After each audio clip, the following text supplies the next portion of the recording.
Morning বন্ধুরা, তো আজকে হচ্ছে চিড়ের পোলাও। এখানে আমি ফোড়ন দিয়ে দিয়েছি গরম মশলা। এই যে সবজি রেডি করে রেখেছি, এই সবজিগুলো এখানে দিয়ে দেবো।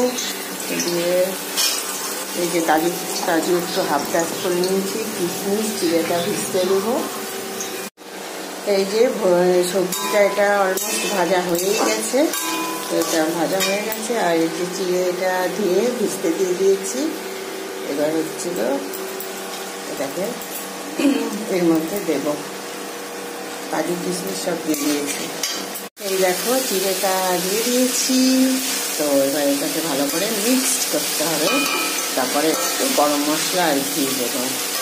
অলমোস্ট হয়ে গেছে। এই যে একটু গরম মশলা দিয়েছি আর একটু গোলমরিচের গুঁড়ো দিয়েছি, আর দেব সামান্য একটু ঘি দেবো, অল্প একটু ঘি ছড়িয়ে ব্যাস নামিয়ে দেবো।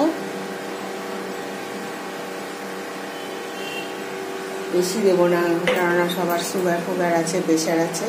তো ব্যাস এইটুকু, এই হচ্ছে আমার চিড়ের পোলাও। তো আমার চিড়ের পোলাও রেডি। এখন আমি এগুলোকে ডিস্ট্রিবিউট করে দেব।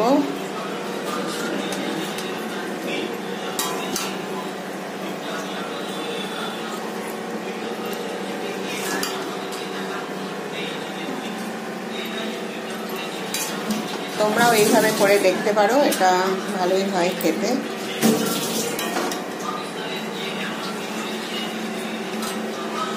তো ঠিক আছে বন্ধুরা, সবাই এটা ট্রাই করো। আমার সিম্পল